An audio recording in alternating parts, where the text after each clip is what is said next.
vengan, síganme, les dijo Jesús, y los haré pescadores de hombres. Al instante dejaron las redes y los siguieron, y más adelante vio a otros dos hermanos, Jacobo y Juan, hijo de Zebedeo, que estaban con su padre en una barca remendando las redes, y Jesús los llamó, y dejaron enseguida la barca y a su padre y los siguieron. Amén. ¿Sabe? El pastor decía algo ahorita, y es que tenemos en Jesús nuestro mayor referente de lo que es liderazgo. Aunque queremos dejar un precedente esta mañana, y hay algo que debe quedar claro en lo que hacemos en la iglesia, hermanos, y es que el liderazgo, cuando tiene que ver con la iglesia, no es igual al liderazgo secular. Amén. Este liderazgo en la iglesia tiene unas características particulares. Yo creo que deberíamos hablar del liderazgo cristiano. ¿Qué es el liderazgo cristiano y por qué es tan importante? Y eso podríamos andar un poquito más en la tarde. Jesús llamó a los que Él quiso y vinieron a Él, y en total fueron 12 los que Él estableció, y a estos 12 los llamó sus discípulos, y estuvo con ellos casi 3 años. Anduvo con ellos para arriba y para abajo. No era que venían los domingos en la mañana, no. Estaban en la mañana, en la tarde, en la noche, dormían con Él, iban a donde Él iba. ¿Por qué? Porque Jesús tenía un doble propósito con lo que estaba haciendo a partir de ese llamamiento. Entonces partamos de algo principal. No podemos desarrollar un liderazgo cristiano si no tenemos relación con Jesús. Es fundamental que el líder, cuando hablamos de ese líder solitario, no solamente vamos a hablar de que está solo hablando en cuanto a los hermanos de la congregación. Es aquel que también intenta liderar una iglesia desde sus propias facultades, desde sus propias habilidades. Jesús llama a los 12 porque primero, antes de delegarle funciones, tiene que intimar con ellos. Porque estos 12 tienen que hablar el mismo lenguaje de su maestro. ¿Sabe qué dice el libro de los Hechos? Que perseveraban en la enseñanza de los apóstoles. Pero ¿cuál era la enseñanza de los apóstoles? La misma enseñanza de su maestro. Ser un líder solitario es también desligarse de a quién le estamos aprendiendo. No, hermano, es que yo me hice un curso con Josh Maxwell y con no sé quién y me leí. Sí, qué bueno, lo felicito, pero aquí no lideramos desde esos principios. Podemos aplicar algunas cosas que son funcionales, pero el principio que rige al cristiano que sirve está en lo que hemos aprendido de Cristo. Amén. Jesús, aunque es nuestro Dios, mire el ejemplo que nos da, el ejemplo de llamar a otros para desarrollar su ministerio.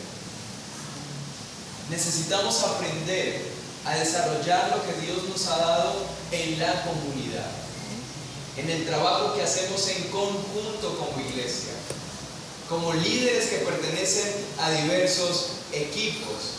Subió al monte y escogió a 12, mostrándonos que el liderazgo efectivo, cualquiera puede liderar, cualquiera que tenga habilidades puede liderar, pero más que liderar, necesitamos que nuestro liderazgo sea efectivo. ¿Qué significa eso?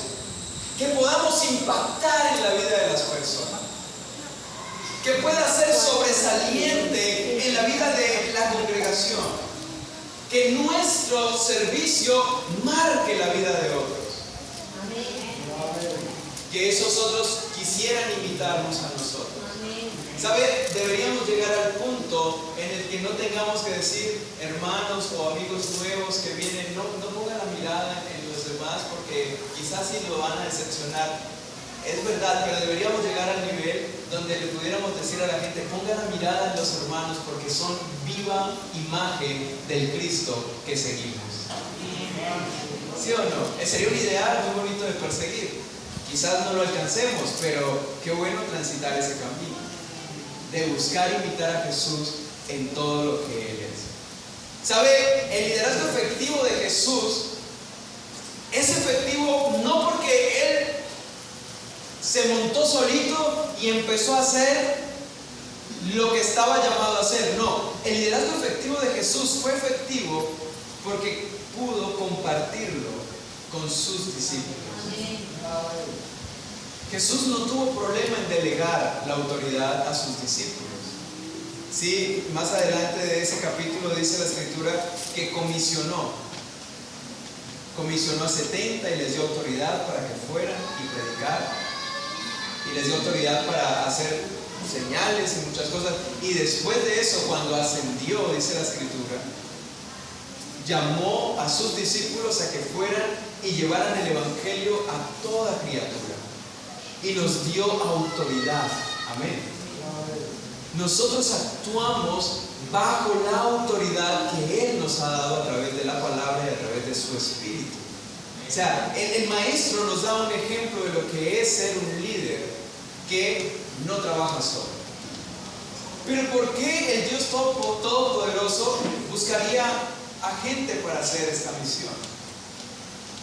Él hubiese convertido a la gente así, con el chasquido de los dedos, pero no lo hizo. O sea, Él es el Todopoderoso. ¿Qué le impide? ¿Qué le impide que no lo haga de esa forma? ¿Por qué decide este camino? Y es justamente por eso, porque quiere construir una relación con sus seguidores, quiere construir una relación con sus discípulos. 3 años pasó con ellos, y a pesar de esos 3 años, pues aún faltó mucho tiempo más para formar el carácter de ellos. Pero en esos 3 años los dejó hablando el mismo lenguaje. En esos 3 años los dejó bien puestos. ¿Sabe por qué? Lo vemos evidenciado después. Todos sus discípulos, al final Pedro, el que juró que estaba dispuesto a morir si era necesario después de negarlo, confirma que sí, era verdad, sí estaba dispuesto a morir. Y lo hizo. Y lo hizo de una forma cruel. Si usted lee la historia de Pedro, si lee la historia de los discípulos, esos hombres estuvieron dispuestos, hermanos, a dar su vida por el Maestro. Entonces, cobró efecto lo que pasó en la relación que tuvieron con Jesús. Ahora, Jesús también busca este llamamiento con otros para poder darnos la autoridad y una misión compartida. Hermanos, la misión de proclamar las buenas nuevas de Jesús es una misión compartida entre nosotros. Por eso aquí no es si jóvenes es más importante, si damas es más importante, si caballeros. No. Todos están trabajando para la misma misión. Amén.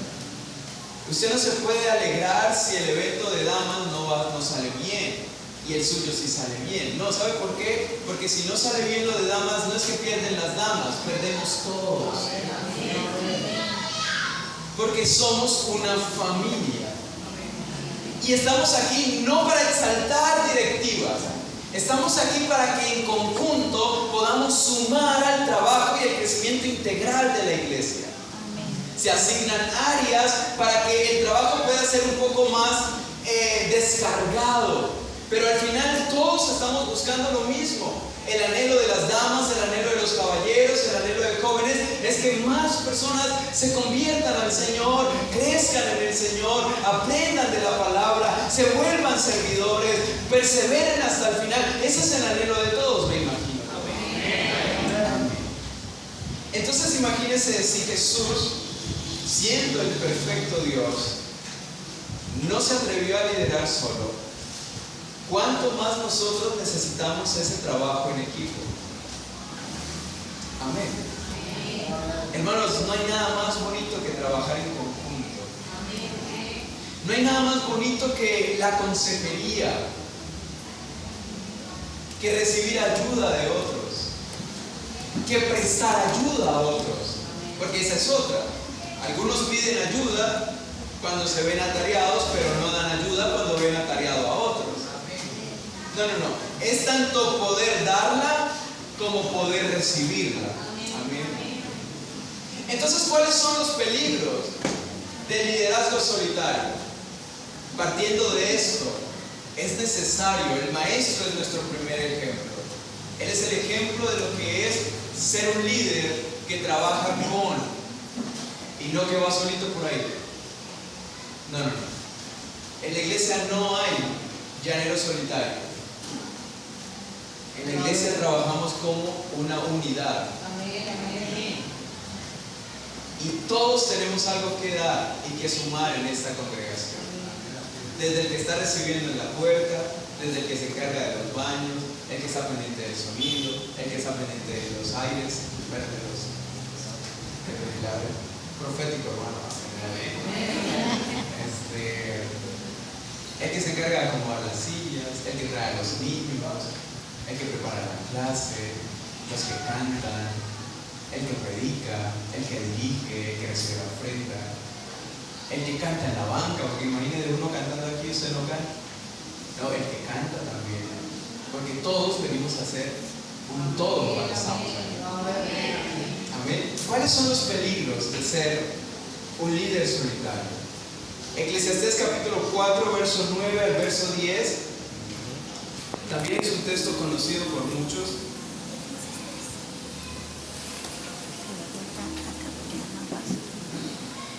Mejores son dos que uno, dice la Escritura. ¿Por qué? ¿Por qué son mejor dos que uno? Porque tienen mejor paga de su trabajo. Porque si cayere, el uno levantará a su compañero, pero hay del solo, que cuando cayere, no habrá segundo que lo levante. Hay una frase que le voy a regalar esta mañana, dice: si viajas solo, llegas rápido, pero si viajas en equipo, llegas más lejos. Algo que aprendí mientras estaba en el proceso del libro es que no solo basta con ser escritor. Para sacar un libro no solo basta con ser escritor. Necesitas la ayuda de un editor. Y el editor se vuelve una pieza fundamental en el libro. Porque es el que mira lo que tú no viste. Porque es el que le da los refinamientos a las palabras. Es el que te ayuda a llevar eso que te ha salido en materia prima, pero lo vuelve bonito. Hermanos, necesitamos aprender a andar juntos. Necesitamos aprender a trabajar en conjunto. ¿Sabe por qué? Porque si solamente tocara el del piano, pero no hay nadie que cante, pues al final está bonita la melodía, pero no se completa lo que necesitamos. Necesitamos del otro. Pero lo que está diciendo Eclesiastés aquí es que mejores son dos que uno porque tienen mejor paga de su trabajo. O sea, el resultado que hay cuando estás en conjunto es mucho mejor que cuando estás por ahí trabajando como un llanero solitario. Porque en ese camino, si cayere uno, el otro lo puede levantar. Pero hay del solo, que cuando cayere no habrá segundo que lo levante. Vamos a avanzar en algo de por qué es importante esto. ¿Sabe por qué es importante trabajar en equipo y no estar solitario? Porque necesitamos apoyo emocional y espiritual. Mire, si hay algo desgastante, si hay algo que te roba energía, si hay algo que te pone triste muchas veces, si hay algo que te frustra, si hay algo que te pone cabezón, es trabajar con personas. Todos los días hay algo que resolver. Si no es por A, es por B, si no es por B, es por C, si no es por C, es por D. Todos los días hay algo por resolver. Entonces imagínese usted como líder tratando de hacer esto solo. No lo puede hacer. ¿Sabe por qué? Porque hoy tendrá la fuerza, hoy tendrá los ánimos, hoy tendrá todas las ganas del mundo, hoy querrá ser el líder más sobresaliente. Pero un día cuando alguien venga, te confronte o hable mal de ti o te ataque y estás solo, no vas a poder sostenerte. ¿Sabe qué dice la Escritura? La Escritura dice en Éxodo capítulo 17, verso 12: que era necesario que Aarón y Hur estuvieran al lado de Moisés para que pudieran sostener los brazos de Moisés.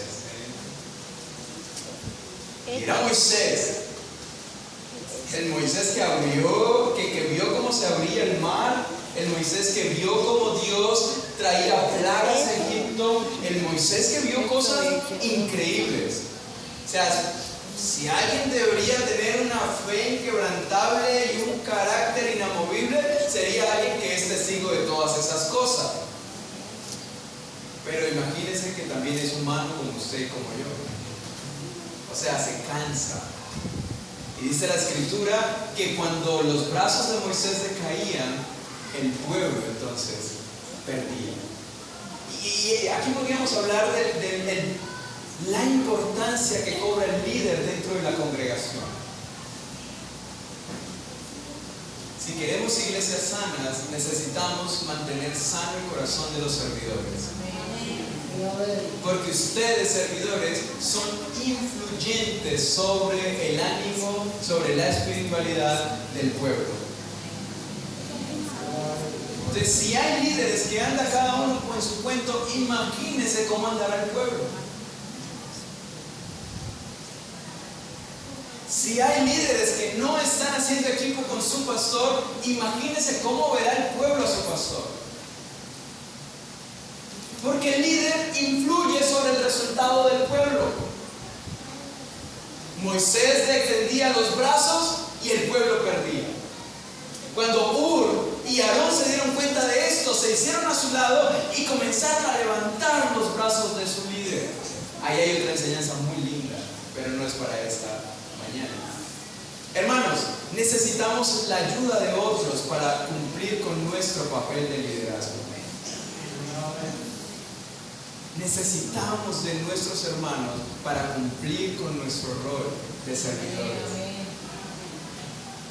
No solamente por las necesidades emocionales que pueden surgir cuando te sientes triste, sino también por las necesidades espirituales cuando tienes falta de fe, cuando has perdido la esperanza. ¿Usted cree que los servidores no pierden la esperanza?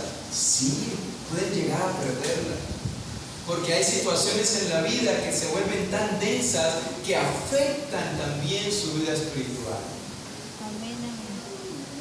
Y si no hay quien los rodee, si no tienes a un secretario que está orando por ti, si no tienes a un tesorero que te pregunta cómo estás, si no tienes a un presidente que está diciéndote cómo van las cosas, qué puedo hacer por ti, cómo puedo ayudarte, cómo puedo orar por ti,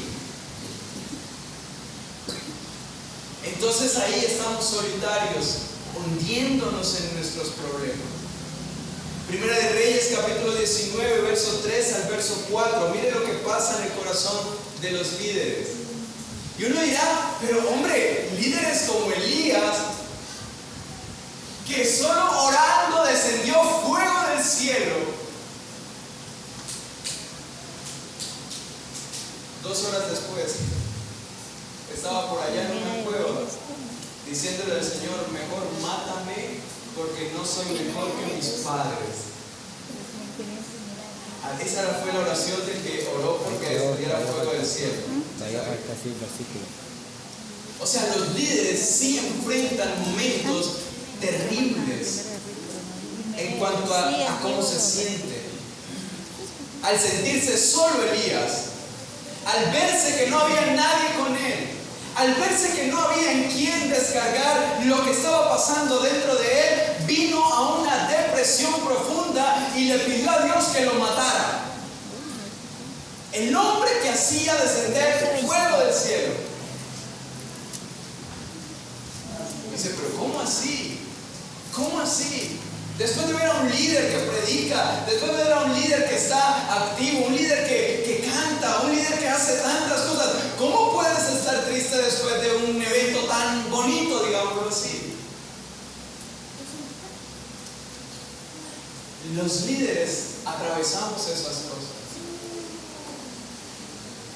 Y si no tenemos a quién acudir, entonces las consecuencias pueden llegar a ser terribles. ¿Sabe qué nos ha salvado en muchas ocasiones? poder desahogarnos con nuestros compañeros, poder desahogarnos con nuestro pastor. Porque si guardamos todas esas cosas dentro de nosotros, pueden afectar nuestro juicio y podríamos terminar tomando decisiones totalmente equivocadas. No sé si le ha pasado a usted, pero parece ser un común denominador en muchos siervos, en muchos líderes, en muchos servidores de la congregación. Los líderes que caminan solos se desgastan, hermano. Este trabajo es desgastante. Hay gente que ha trabajado toda la semana, hasta el sábado a las 6 de la tarde, y hoy están aquí, fieles. Hay gente que viene de días terribles de sus casas, de sus trabajos, y vienen aquí, y adicional a eso, pues vienen a lidiar con muchas cosas en la congregación. Esto desgasta. Desgasta cuando tienes carga real por la gente a la que sirves, cuando realmente te interesa la gente a la que estás sirviendo, cuando te duele lo que está pasando en tu congregación, cuando eso que pasa en una persona es como si estuviera pasando contigo. Entonces se vuelve desgastante, te aflige el corazón y se vuelven vulnerables a la fatiga y al desánimo muchas veces. ¿No se da cuenta que casi en julio, agosto ya los líderes están ahí como a media marcha? Ya es como y noviembre ni se diga, y diciembre ya 0% de potencial. ¿Sabe por qué? Porque esto cansa. Ay, hermano, ¿cómo así que el servicio cansa? Claro, cansa porque somos humanos. Por eso no lo podemos hacer solos. Amén. Necesitamos la relación con Él y necesitamos el trabajo en conjunto. Amén. Porque la carga es más liviana si se lleva de a dos. Si usted se echa esta iglesia solito a la espalda, qué bueno el sentir, pero le va a cobrar caro. Porque esto cansa, esto fatiga. Y necesitamos constantemente renovar la fuerza. Amén. ¿Dónde uno renueva la fuerza? Bueno, cuando uno va a la oración y dice, Señor, ya no siento poder más, pero si tú me das fuerzas, mañana me levanto y vamos con todo. Y por eso muchos líderes se han mantenido hasta ahora, porque es el Señor el que nos da la fuerza para hacerlo. Amén. Pero no significa que no tengamos en un momento el deseo de renunciar. Eso es natural, eso es humano. Ahora, si usted renuncia, ojo, porque está cediendo a un deseo fruto de la fatiga. No es la voluntad de Dios que te rindas. Al contrario, la voluntad de Dios es que vengas a Él a provisionarte de fuerza. Que vengas a Él a refrescar tus fuerzas, a reanimarte. Que Él venga a darte sabiduría. Porque a veces hay problemas que son inevitables. Necesitamos muchos conflictos para primero buscar sabiduría de Dios, saber cómo resolverlo. En esos conflictos aprendemos muchas cosas. Somos lo que somos ahora gracias a todo lo que hemos tenido que atravesar en esto y buscando la dirección correcta. Algunos no buscaron la dirección adecuada y terminaron fuera de la congregación.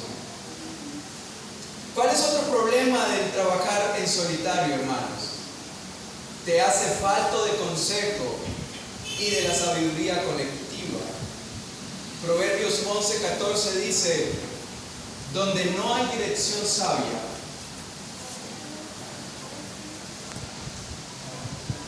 caerá el pueblo,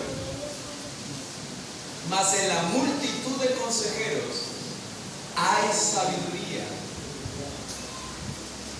Hermanos, el liderazgo solitario lo que puede provocar en las personas es que las personas terminen cometiendo muchos errores.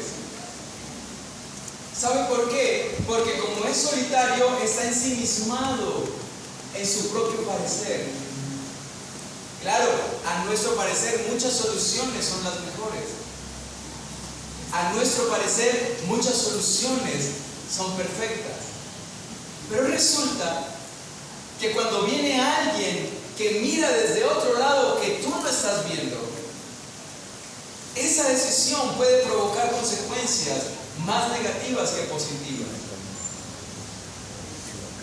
Por eso sucede muy frecuentemente que muchos líderes no comprenden por qué el pastor toma decisiones determinadas.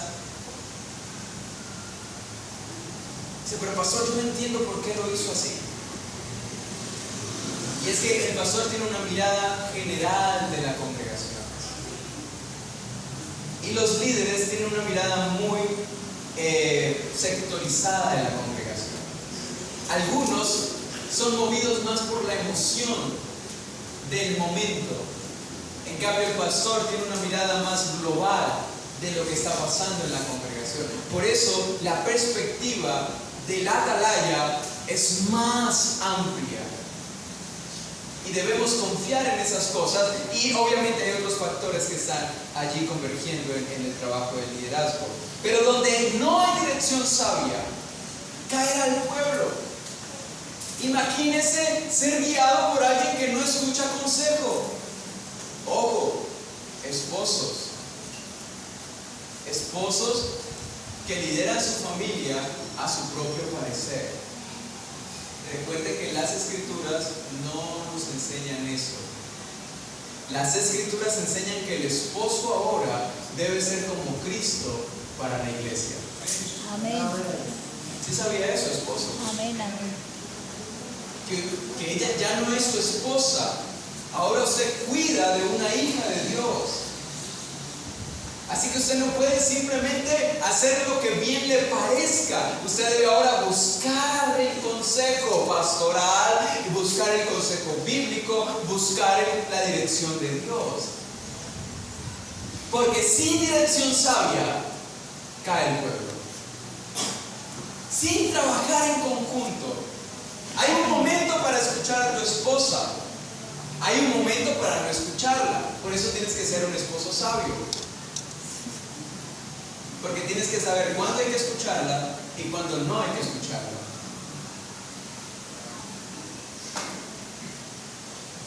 En la Biblia hay ejemplos de esos, tanto del bueno como del malo.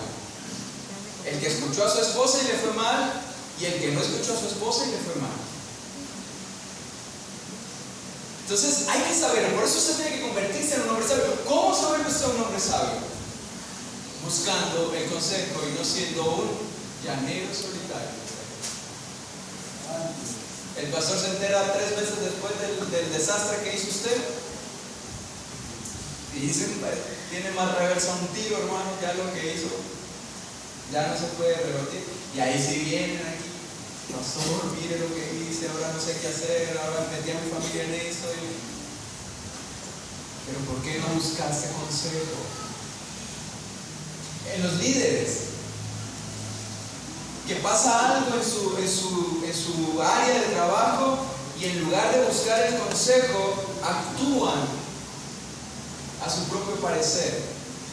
Reprenden a un hermano conforme a lo que ellos creen en lugar de remitir eso a la función pastoral.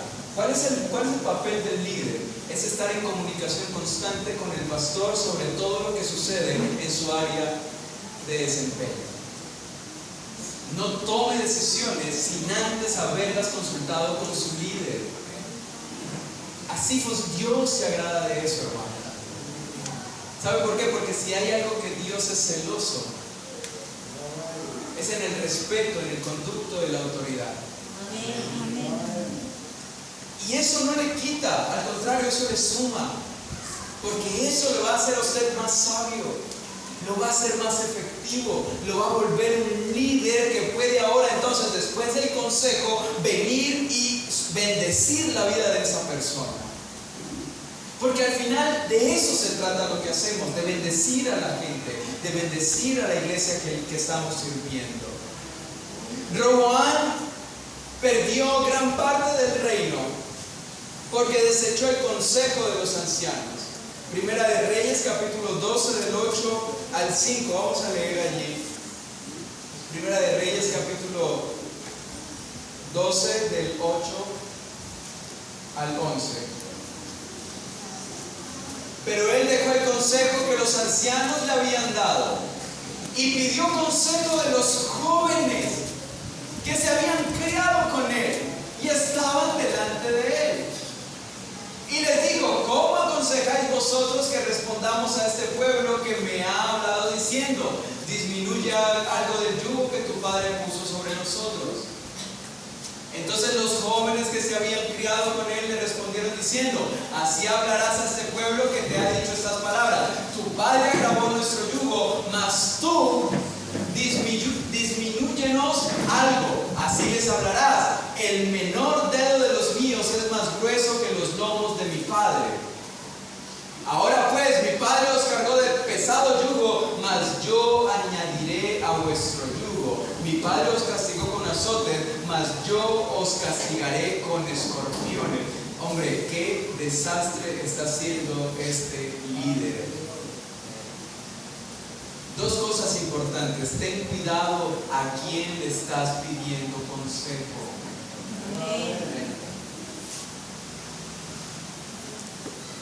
Dios ya designó a alguien que los administre en esa congregación. Sobre él está la sabiduría para que los administre. No le busque consejos a gente que ni siquiera es de esta congregación.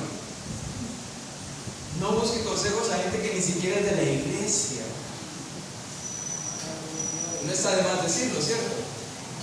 No faltará el que comenta los problemas de la iglesia con el tintero de allá del parque. Pide el consejo a la persona correcta. ¿Sabe por qué? Porque la gente que no está vinculada y que no ama a esta iglesia, le da igual darle el consejo que más le parezca. Estos jóvenes le dijeron: tu padre puso 10, tú pones 20. Porque no les importaba el pueblo, porque no les importaba la gente. ¿Y qué hizo Roboam? Les hizo caso y perdió la mitad de su reino a causa de eso, porque desechó el consejo de los ancianos. Hermano, el trabajo solitario nos priva de consejos sabios. En la multitud de los consejos se halla la sabiduría. En la multitud de los consejos se pueden evitar una cantidad de problemas. El 90% son inevitables, o son evitables. Hay un 10% que es inevitable. Pero tratemos de evitar todos los que más podamos. Los líderes solitarios pueden tomar decisiones impulsivas y sin perspectiva externa. Tenemos un caso de un líder que ha tomado una decisión terrible. Entregó el cargo por un arrebato de ira. Impulsivo. Y ahora toca sentarse con él y hablar con él. Y hacerle entender que está cometiendo un grave error. Claro, es un líder que no está vinculado a la congregación. Es un líder que no está creando esa cercanía pastoral. Es un líder que no está buscando el consejo en el lugar adecuado. Y entonces cuando explota eso, explota de esas formas. Entonces necesitamos ser cuidadosos con eso. Y ya para ir cerrando aquí, la falta de rendición de cuentas nos puede llevar al riesgo de caer en el orgullo. ¿Sabe por qué en la iglesia tenemos esta estructura organizacional? Porque todos están bajo autoridad. Nadie aquí se manda solo. Ni siquiera el presidente de la iglesia. Él está bajo autoridad del consistorio de ancianos. Y así viene, desde arriba empieza, hasta llegar a la autoridad eclesial, congregacional, y el pastor es la cabeza, pero él no se manda solo. Hay unas autoridades por encima de él. Son nuestros directivos. Usted como líder de comité tampoco se manda solo. Hay una autoridad por encima de usted. ¿Y sabe por qué se hace eso? Para cuidarnos del orgullo. Hermanos, el orgullo es algo muy peligroso. El orgullo destruye ministerios. El orgullo destruye familias. El orgullo destruye la bendición. ¿Sabe por qué? Dios dice que no quiere a los orgullosos, que los rechaza, que los repele, que los mira de lejos. Pero al que es humilde, a este lo quiere cerca, dice el Señor. Amén. Proverbios 27, verso 17 dice: hierro con hierro se agudiza.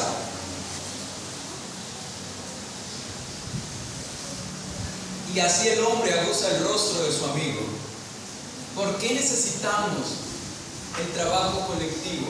Porque, hermano, lo que me mantiene en línea es que haya otra persona que no piense igual que yo. Amén. Lo que me mantiene en línea, lo que me mantiene equilibrado, lo que me hace ver mis errores, lo que me hace ver cuando hablo mal, lo que me hace ver cuando actúo mal, es que hay otra persona que es diferente a mí, diciéndome: oye, no me hables así. Esos días tuve una discusión con alguien, bueno, no una discusión, una conversación difícil.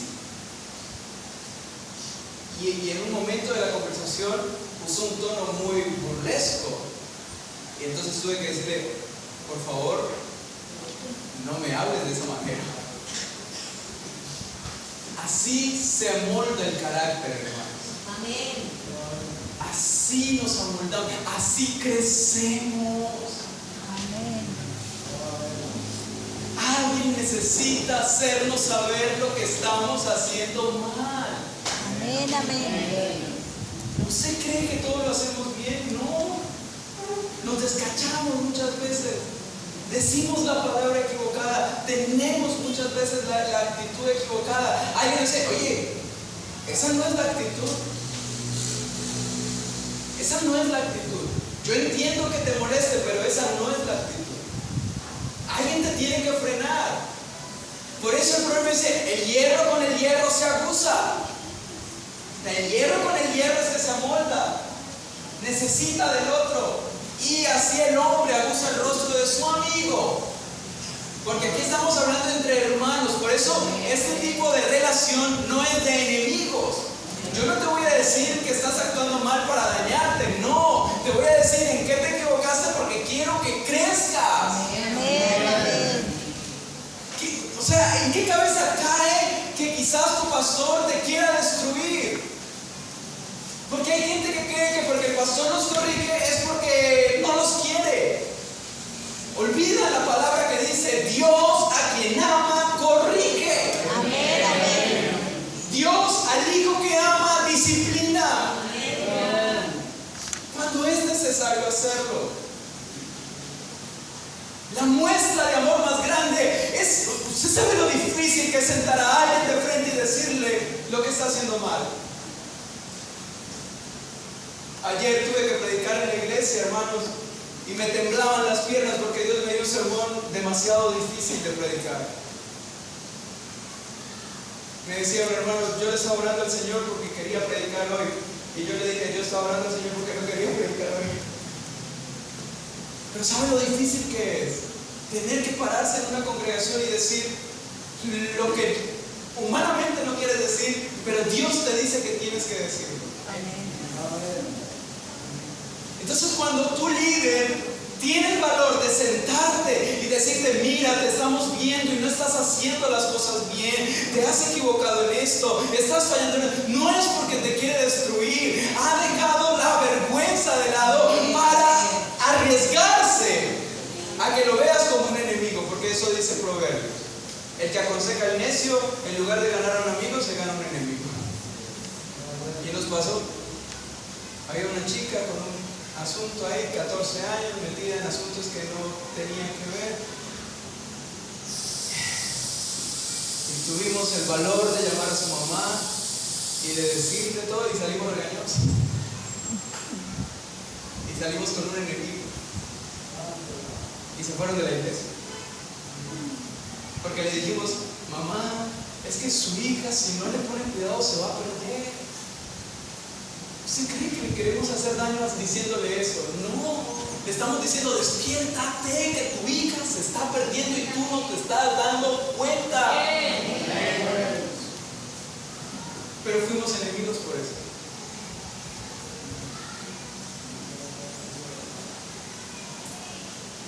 No es fácil, hermano. Cuando tu líder te llame a decirte lo que estás haciendo mal, no es porque quiere dañarte, es porque quiere que crezcas. Porque así el hombre abusa el rostro de su amigo. Así es que te haces mejor todos los días. Dejando que podamos trabajar esto en conjunto. ¿Sabe qué pasó con David? Cuando se aisló y no fue a la guerra, cuando dejó de estar con su gente, se llenó de soberbia, se llenó de cuanta cosa y su corazón se corrompió y terminó cayendo en pecado con la esposa de Urías. Porque eso sucede cuando te desvinculas del trabajo de la congregación, cuando quieres hacer las cosas en solitario. El orgullo te lleva a tal nivel que terminas cayendo al final. No de la misma manera que David, pero caemos en otras áreas. Soberbia, altivez. Entonces ya nadie te puede decir nada. Ya nadie te puede llamar la atención. Si todo no gira alrededor tuyo, entonces no hay servicio en la iglesia. Hermano, les estamos hablando de cosas que están frescas, que las hemos visto y las estamos tratando de resolver todavía. Es que no les puedo dar mucho detalle porque entonces ya los contextualizo mucho. Pero imagínense a alguien que se enoja porque usan a otro en lugar de a él. Lo peor es que ese, cuando no se está en eventos ni nada, ni aparece. Pero cuando hay un evento, entonces sí quiere que lo usen a él. Cuidado. El trabajo solitario trae peligros. Y te puede llenar de altivez haciéndote caer en pecados terribles. Un líder sin compañeros puede volverse autosuficiente. Y si hay algo que no puede existir en la iglesia, es autosuficiencia. La autosuficiencia no es de cristianos. Somos dependientes de Él. ¿Saben en qué radica el esfuerzo y la valentía de Josué? No en sus capacidades humanas. Moisés le está diciendo: esfuérzate y sé valiente en reconocer la dependencia que tienes del libro de la ley y de aquel que lo escribió. Esfuérzate y sé valiente y procura meditar en este libro de día y de noche, y así te irá bien. ¿Cómo? ¿Con tu fuerza y con tu valentía? No, con la dependencia que crees de las Escrituras. Hermanos, no somos personas autosuficientes. Somos personas que dependemos. Pero cuando estás trabajando sin compañeros, cuando te nombran en un comité y no tomas en cuenta a ninguno de ellos, y vas por tu propio camino, y vas en tu propio parecer, y vas en tu propia sabiduría, te vuelves autosuficiente, pierdes la humildad y eres propenso a equivocarte una y otra y otra y otra vez. Y no nos podemos permitir eso. Un liderazgo debe estar acompañado y debe ser en comunidad. Eso lo veremos esta noche para culminar esto. Hechos capítulo 2, 42 dice: perseveraban en la doctrina de los apóstoles, en la comunión unos con otros, en el partimiento del pan y en las oraciones. Jesús hizo una marca en lo que es el liderazgo en equipo. Enviaba a los discípulos de dos en dos, estableció líderes en la iglesia para compartir la carga. Pablo nunca viajó solo, siempre llevó a alguien con él. Siempre tuvo colaboradores: Bernabé, Silas, Timoteo, Juan Marcos. Hay una parte en la que Pablo le manda una carta diciendo: envíame a Juan Marcos porque me es útil para mi ministerio. ¿Sabe qué está diciendo eso? Porque lo necesito. Pablo, hermanos, el reverendo Pablo, diciendo que necesita a otro para poder desarrollar su ministerio. ¿Cuántos dicen gloria al Señor? Gloria a Dios. Consejos para terminar en esta mañana: cultiva relaciones con otros líderes. Haga un almuercito, invite a su equipo de trabajo a almorzar. Pero no para hablar del pastor, sino para hablar de qué van a hacer para mejorar en la iglesia. Sí, hay que aclarar esas cosas.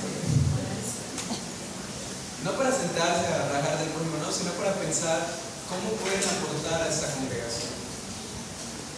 Cree vínculos reales con su equipo. Hay algo que me gusta mucho de lo que hacen mis pastores, y es que cada año hacen una cena y invitan a toda la junta local para cenar con ellos, para agradecerles por su trabajo. Y saben, eso crea vínculo, eso fortalece las relaciones. Háganlo, invite un café a su equipo. Busque consejo y mentoría espiritual. Mire, si usted solo se queda con esto, hermanos, valió la pena. Mantenga una constante comunicación con su pastor. Amén. Mantenga, repita conmigo, debo mantener Debo mantener una constante comunicación con mi pastor. con mi pastor. Si usted hace eso, hermano, le aseguro que muchas cosas empezarán a mejorar a partir de ahí. A los que son líderes, aprenda a delegar. Amén. Confíe en los demás. Amén. No toque el piano, predique, cante y recoja la ofrenda. No, delegue. Delegue esas tareas a otros. Quizás al principio no lo harán tan bien, pero ¿cómo aprenderán si no los dejas hacerlo?